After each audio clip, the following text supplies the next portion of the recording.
Hey everybody, it's Randy Ray, the Literate Texan.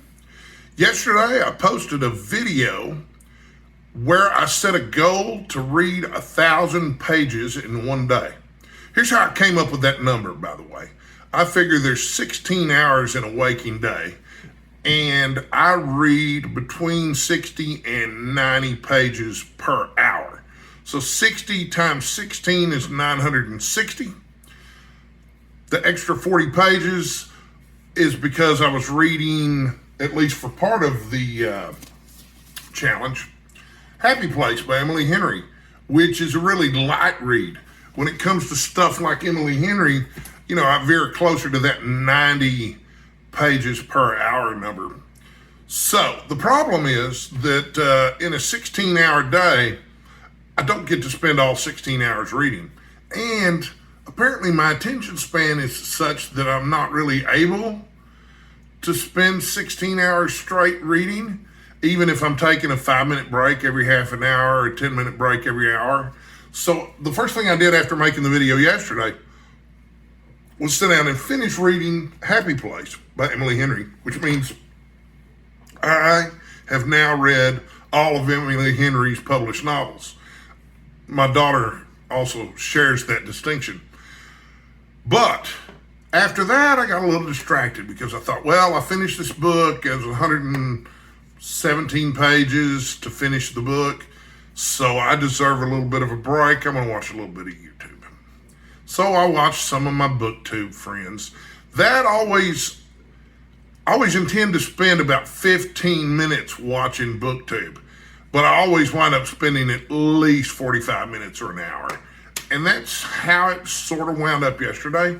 But on top of that, I thought, since I'm already in front of the television, I should go ahead and watch the next episode of Suits, which is a legal dramedy that's streaming on Netflix now. I don't know where it aired originally, but I love it.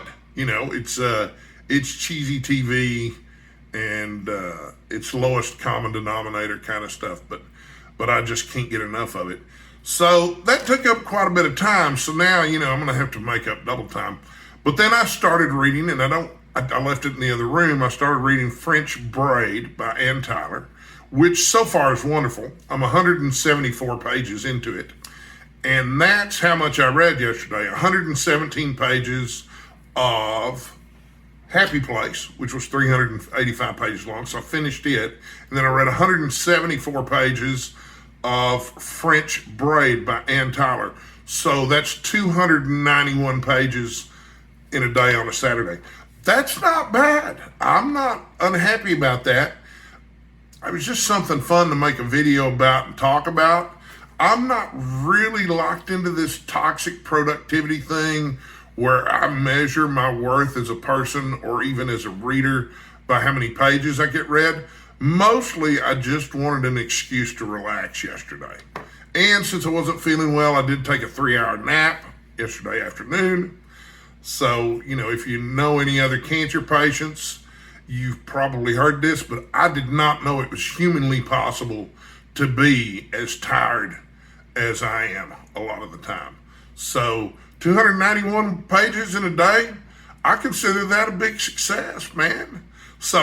But also, I want to talk a little bit about Happy Place, okay? This is going to be a spoiler-filled review, okay? So like a lot of these romance novels, especially the ones from Emily Henry, this is a high-concept novel.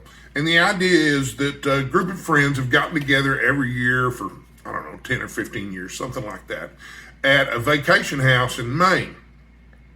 It belongs to one of the friends' parents, and they're going to sell it. So this will be the last summer that they get to spend the week there, that they get to vacation there. The main character is named Harriet, and she has a boyfriend named Wynn. Only they broke up 6 months ago and never told anybody in their friend group that they broke up.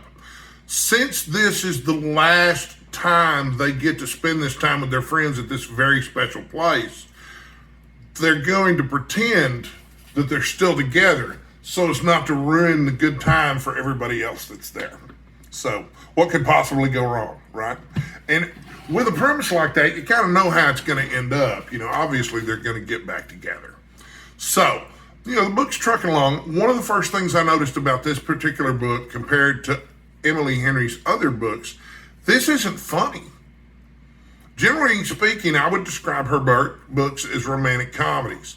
The kind of thing that you would watch Tom Hanks or Billy Crystal in with Meg Ryan way back in the 90s, or maybe Julia Roberts, something like that. I don't know who stars in romantic comedies now.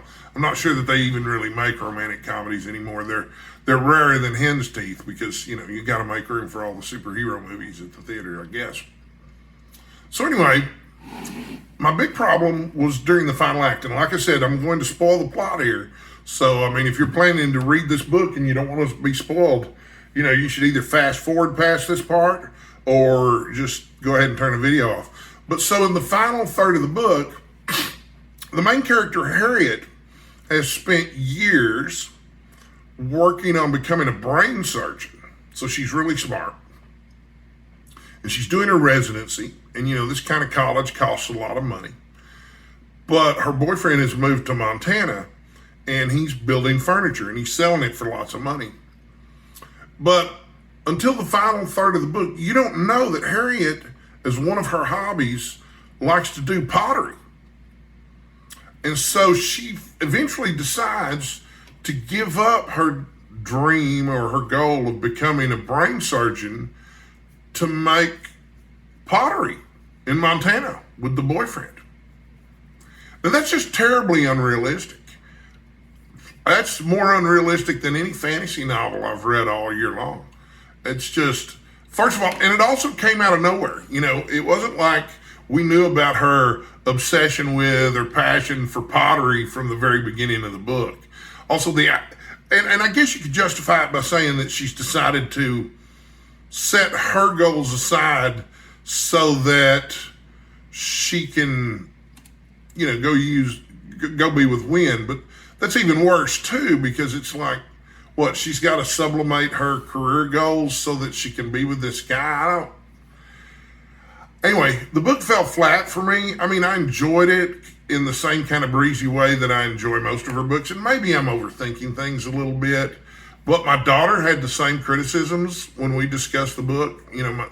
My daughter's the main reason I read these Emily Henry books anyway. So, but, I'm sure I'll read the next Emily Henry novel, and maybe it'll be as good as Book Lovers, which was wonderful. Book Lovers, at least for the first half, had me laughing out loud at least once every 4 or 5 pages. And I don't laugh out loud that easily. So I'm not going to say too much about French Braid, but it's a typical Ann Tyler novel about a quirky family, and it covers multiple generations. Each chapter, it seems to fast forward about 10 years. It starts in the present day, then flashes back to 1959. The next chapter set in 1970. The next chapter set in 1982, and so on and so forth. But I love Ann Tyler, and so far I'm really enjoying the book. I think the thing I love the most about Ann Tyler's books is that the characters seem real to me, and I always wind up with a great deal of affection for these characters. Especially in Saint Maybe and The Accidental Tourist, which are my 2 favorites of hers. I've read probably a dozen Ann Tyler novels, but I know she's written enough of them. I think she's written like 30 novels now.